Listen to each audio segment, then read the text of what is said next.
Hey everyone, this is Andy with the Coffee with the Geek program.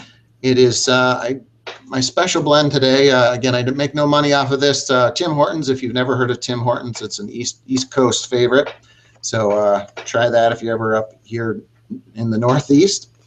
My guest today is a really awesome guest I haven't had a chance to catch up with in quite a while, but Lucas Gilespie is my guest, and Lucas is the Director of Academic and Digital Learning for Surry County Schools in North Carolina.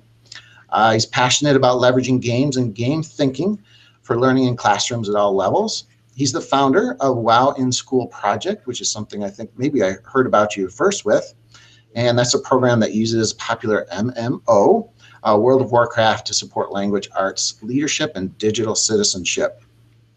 Lucas is one of the earlier adopters of Minecraft. And again, I think probably when I saw you, Minecraft was just starting to crest the wave, I think, when I saw you. And he uses Minecraft for learning, supporting students and their teaching in multiple Minecraft worlds. His current project is Epic Academy, which seeks to take a quest-based gamified approach to teacher professional development. Wow, that sounds really awesome. And you can check Lucas out at edurealms.com. You can see his work as well as his resume. And he's on LinkedIn and Twitter. I think it's just Lucas at Lucas Gilespie. So Lucas, welcome. Great to see you again. Yeah. Glad to be here. So you really have been at the forefront, and I met you in ISTE, and I'm pretty sure it was the Philadelphia conference probably 4 or 5 years ago. And I remember really you were pushing the envelope then with World of Warcraft. Can you tell us, kind of just give us a replay of that, of how that is? Are you still really going with World of Warcraft, Minecraft? Just tell us kind of the history and maybe catch us up on current. Yeah, sure. Okay, let's see if I can squeeze this in. So kind of got started, it really goes back. I grew up a gamer, Atari 2600, Commodore 64. So I mean, this is Coffee with a Geek, right? So I was that kid who was putting, line by line, typing in basic programs and trying to make things move around on a Commodore 64 screen and all that. So games have been something that's been a part of my culture since I was a child. And so fast forward, I kept up and enjoyed games all throughout my childhood and through high school and college. And when I went into teaching, and I was teaching in high school science classroom, games were really a good point of connection between my students and I, and a particular group of students who were really passionate about games and were really willing to introduce me to games, and some of the games that they enjoyed. And so my first real aha brain explosion, mind blown kind of experience in that arena was EverQuest. And I had a student who introduced me to that. And he said, hey, I know you like fantasy novels and I know you like games. Why don't you come play this game called EverQuest with me? Right, well, okay, let me see what that's all about. And got into it and was absolutely blown away by the experience. This is a living, breathing, persistent 24/7 world. And there are people from all over the world working together and doing all these really cool things. And so I thought, well, this is awesome. And so I got into it, and other students got involved in it. And so, and then, progression through time, through games like Dark Age of Camelot, and then ultimately World of Warcraft, all along the way playing with mostly other students and some other folks that we picked up from, around the world, and even some other teachers, playing this game and having these great experiences together. And so all along the way, I'm thinking, wow, if I could use a game like this in the classroom, I could teach this or that or this concept, or what a great way to have this kind of experience with students. And so when I moved to the district level administrative position in technology, I happened to have an opportunity. I had a little bit of funding and a very receptive district leadership at the time. And I said, this is what I want to do. And I've got a teacher that's going to work with me, a guy named Craig Lawson, who was also a World of Warcraft player and was in the guild together. We were in a player guild together, and said, hey, why don't we take and do an after-school club with World of Warcraft, and we can focus on some language arts stuff and do a little bit of writing, a little bit of reading, but work on some leadership and communication, and we'll work with at-risk students to start with. And so I pitched that idea to our district leadership, and they gave us a green light. And so that's how it got started. And then based off of that experience, the principal of the school asked us to take it to the next level. And so Craig and I co-wrote a curriculum, a year-long language arts elective curriculum aligned to Common Core standards, and it was really based off of students having experiences in World of Warcraft. So fast forward to today, we're no longer using World of Warcraft, but we switched to the game Guild Wars 2. Very similar game. It's a fantasy-based online game, but no monthly subscription fee. So once we made that move, as long as there's interest on the teachers and administrator and students' part, then that program's sustainable at that point. And so they're still going using that program in Pender. Now I have since moved across the state and taken a position in the western part of North Carolina. And here we're doing Minecraft. We did some Minecraft in my former district, and we're doing it here. So World of Warcraft kind of opened the door, and Minecraft was sort of the next big thing. And with that, everything from classroom level implementation with teachers to teach specific lessons to running a 24/7 persistent server that students from across the district connect to and build and work and play and do things together. So really exciting stuff there. And so I guess now, and we've done other things with console gaming and just portable iPad, iPod gaming. Because the thing is that games are such a powerful medium, and just the nature, games by their nature are all about problem solving and engagement. And so to me, that's always been an obvious connection to learning in the classroom, and we should be leveraging them for learning. And so now I've moved into more of a professional development role. And so right now I'm kind of testing out some of that with educators, and I'm working here in this district to support teachers through online learning that's quest-based and sort of a gamified approach to professional development. And we've got seen some really interesting things. We just wrapped up a pilot with about 40 teachers in the district, and they're learning all kinds of things about ed tech and learning and technology and change and educate, just big picture kinds of things, and all at their own pace, quest driven, and we're issuing official badges to teachers who complete certain quests. And it's pretty exciting stuff to see how even adult learners are responding to games and a game-based approach. So that's where we are. A couple of kind of follow-up questions off of that. Do you think Minecraft really was the tipping point game? I think if you would talk to parents, say World of Warcraft to maybe 9 out of 10 parents, they may not know what that is. But if you say Minecraft, I think you're starting to see a lot of teachers, my kids play that all the time. Do you think that's the game changer for? I think it's been huge, and I've said that to others as well. I think there's a certain virality that came with Minecraft, and it's just it was right place, right time, right format, and it tapped in to a segment of the game playing population, and it had a very low barrier to entry. And the fascinating thing about Minecraft is, and I always remark on this when I do PD on Minecraft, is you notice there's no player manual at all. There's no how-to. There's not even really a tutorial in the game. Not like a traditional tutorial. You're just thrown in, and what's evolved around that is an entire layer of player support. The community supports the player, and that kind of piggybacked with this really rise in the YouTube sort of generation.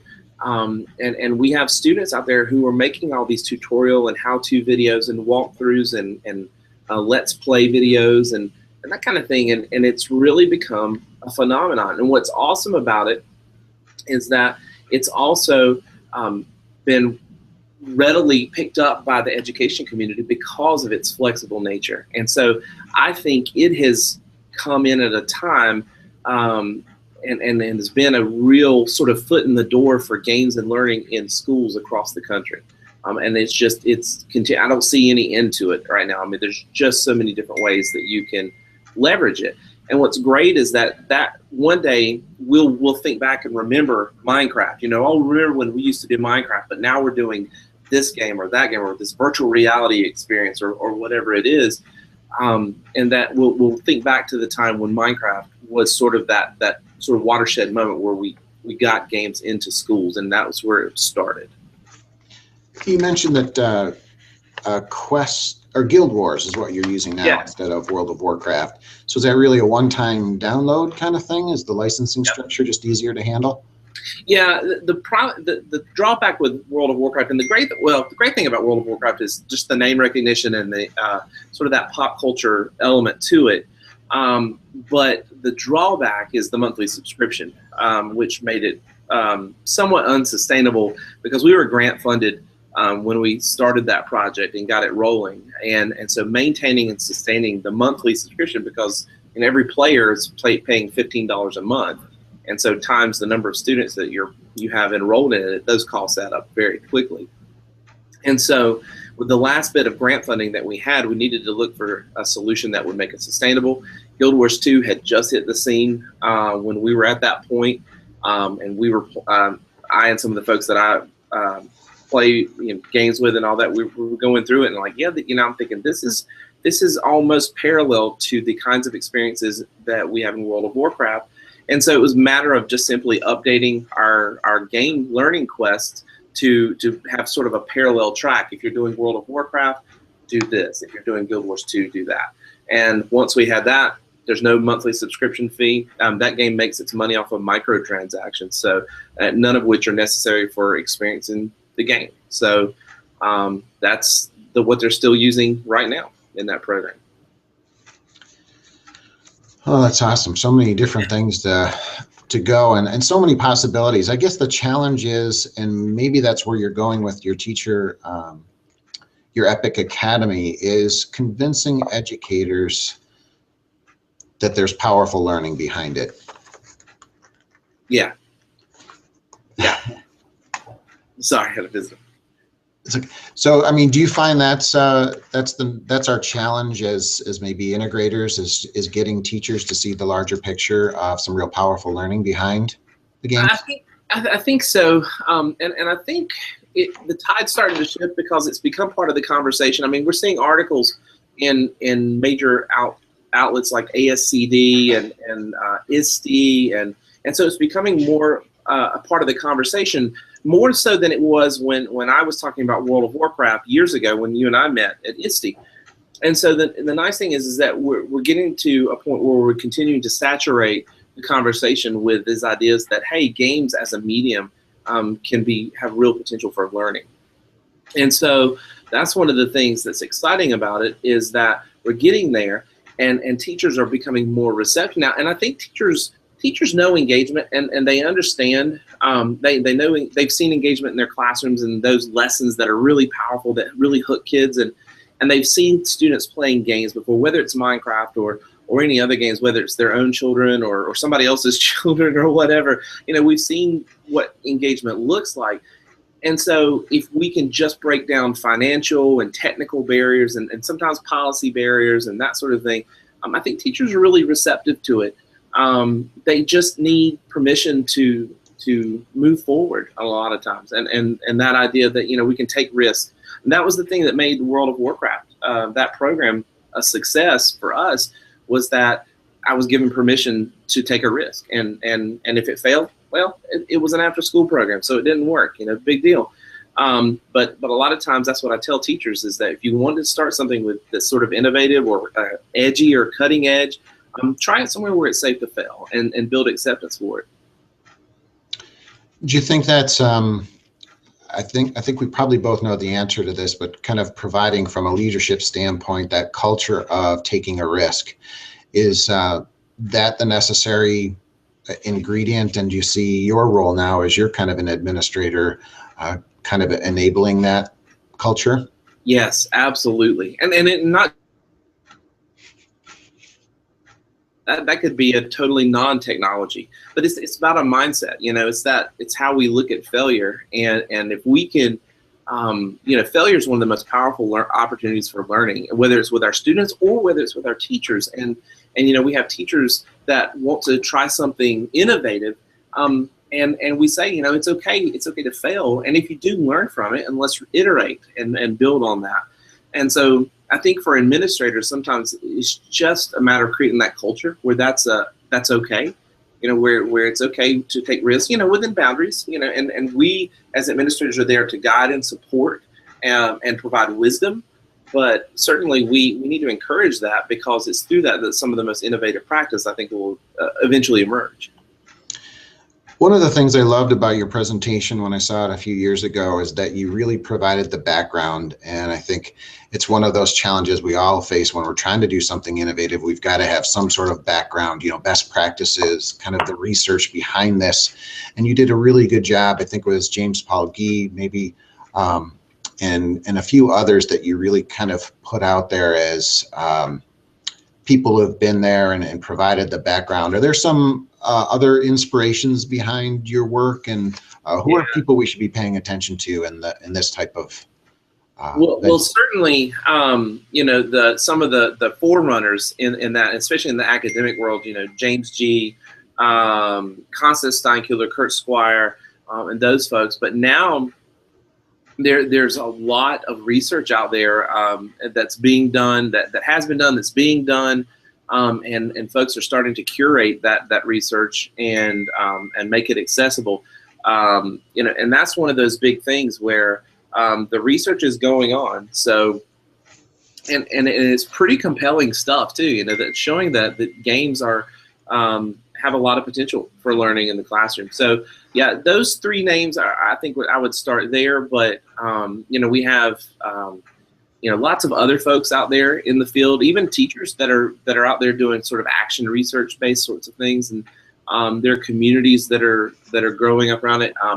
One that I've become a part of recently is the Games for Ed community. If you look up gamesforeducation.org, I think, and go and just plug in there, there's just folks out there that are doing really interesting and amazing things at all levels. So where we stand right now, where do you see education 5 years, 10 years, 20 years? Well, that's a good question. And there's a lot of forces at work and a lot of interests at work, and a lot of tugs and pulls and things like that. I'm keenly aware of that here in North Carolina. That North Carolina is sort of a battleground, in my opinion, for that sort of thing. I think ultimately there is no substitute for a great teacher in a classroom, and great teachers with students, whether it's in a classroom, whether it's outside the classroom, but teachers are the pivotal person and the most influential person, and are just an absolute necessity. And what I see, hopefully, and what my dream is that we continue to empower teachers by giving them access to great tools and give our learners and our students the resources and the things that they need, and the teachers that are there to support them in their learning, and that it really begins to change. I would love to see a system where we kind of de-emphasize this sort of industrial standardized testing model that really is just destroying our creativity and our innovation and our thinking. I think I would love to see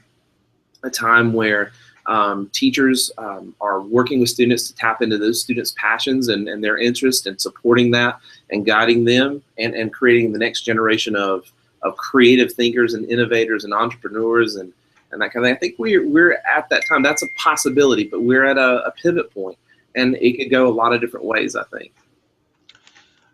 I've mentioned this a couple of different times, and I'm having more a firm belief in it. Danielle, I had the opportunity to interview Danielle Feinberg from Pixar, and she talked about how Pixar works.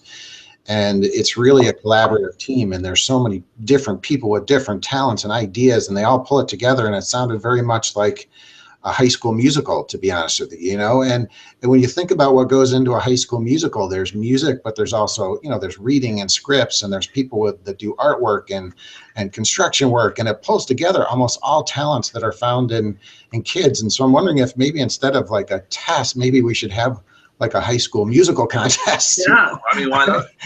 Or, it just strikes me as maybe that's where we need. Well, we have such a narrow view, on average, such a narrow view of what assessment is and how we assess learning. And games are a great space where assessment is a completely different animal in games, because the games themselves are assessments. A good game is constant assessment, and that's one of those things where we need to find new ways to leverage that. Yeah, and sure, we need data. People need data. That's fine, but let that data be extracted on the back end. Make that invisible to the learner themselves, where that makes sense, and make it visible to the learner where it makes sense. But give teachers the tools and the administrators the tools that they need. And I think I think games there's a lot. I think we're just at the very tip of the possibility and the potential of what games could do and will do for learning. It kind of dovetails into my last question, and I interviewed Alice Keeler. Yeah. I don't know if you're familiar with Alice, but she brought her name up as just an awesome person to follow, which of course I agreed. And she made the comment at the end, and I asked her about World of Warcraft, and I have yet to fully explore World of Warcraft because I'm cheap and I can't afford the $15 a month. So I'm limited, but I have played it up to my, the 5th level? Yeah, right. And she said World of Warcraft will make you a better teacher. Do you agree with what she said? Can you elaborate on it? I think if you approach it with a certain mindset, it can make you a better just about anything. One of the things that I tell teachers to do when they're exploring this idea of games and learning is to actually go out and play some games. If that's World of Warcraft, fine. But if it's Madden, if it's a new Madden football game, or if it's even Candy Crush, take a moment to be reflective about it. Put your teacher lenses on and think about the game through the lens of pedagogy, through learning, engagement, the things that we know about as professionals. And think about how the game does that. How does the game engage you? How does it teach you? And that sort of thing. And then take that and apply it. How can I apply that to my classroom? What does World of Warcraft do for new players that hooks them, that engages them, and that builds up their skill set so that after now 100 levels, you're able to fight these ginormous dragons with a group of 25 other people and work as a team member with all this skills, all this information, and which is very technical, but they don't start you there. And that's a perfect model of what, if you think about it, of what we want to see with learners, that we take them with almost no knowledge and experience, and then we help and guide and shape them and give them these experiences so that they become experts and really agile and adept at whatever it is that they're learning. And so how can I take that as a model and apply it to my classroom? And how can I leverage those for learning? And so, yeah, I think it definitely can make you a better teacher if you're reflective about the experience. But that's any game today. Games are complex, and there's a lot of learning involved in them. And so if we just take the time to look at them through the lens of pedagogy or instructional design, it's a pretty fascinating thing to think about. Okay, well, we're now at the Speed Geek round. All right. So I've got some just quick, short answers. Just throw it out if you want to elaborate, feel free, but we're just going to go with 3 quick questions. All right, we'll start off with the first one. What is your favorite educational blog? My favorite educational blog? I'm going to go with Alice Keeler's blog. Yeah, because Alice is just a wellspring of great stuff, and especially for districts that are Google Apps district, she is constantly sharing new tips and tricks and amazing things, and I always retweet her stuff. It's just great. She is amazing, and she's actually doing she's creating add-ons as well. So yeah, I don't know if you've seen those. So doing some amazing stuff. Yep. Good choice. All right, so the new Star Wars series is coming up. Who's your favorite Star Wars character? Favorite Star Wars character? Oh, wow. Stumper. You know, Han Solo probably, and I'm talking about original pre-editing Han shot first Han Solo, the real scoundrel. You know, that Han Solo. I like his character. Harrison Ford nailed it. You know, that's one that really appeals to me. And that's a tough decision though, because Darth Vader is really fascinating. You know, watching his progression through the whole of the series and everything, and I think it's going to be interesting to see in the new films how that sort of legacy plays forward into the future. You know, that's going to be interesting. Yeah, just so you know, my choice would have been Han Solo too. So, yeah. All right, let's go with a favorite tablet. What would you go with? Chromebook, iPad, Microsoft's tablet? Tablets, I would say iPad. Absolutely, definitely iPad. You know, so many apps, so many great apps for productivity creation, games. Yeah, my family is a very iPad family, and so we learned very quickly that it's not a sharing device because you were like, okay, can I have my iPad back? So yeah, I would go with iPad. Yeah, it's still a solid tablet. So, yeah. Lucas, with that, thank you so much. I wish I could see you at ISTE, but I hope we run into each other again. I've been following your work. You're doing just great stuff. And what I love about your work is first of all, your passion, but I also know that your heart's in the right place, and that comes through in your presentations and in your work. And keep up the good work. Thank you. Thank you. You're a true leader. Thanks, Andrew. And I appreciate what you're doing too. Thank you so much. Well, the point of this was to try and bring, you know, there's great people out there that are doing amazing stuff that I don't know that everybody knows about. So if I can do one small thing to try and get those ideas and there's great people out there, that I'm doing it. You're doing it. That's right. All right. Thanks, Lucas. Thanks, Andrew. We'll talk soon. All right. Bye-bye.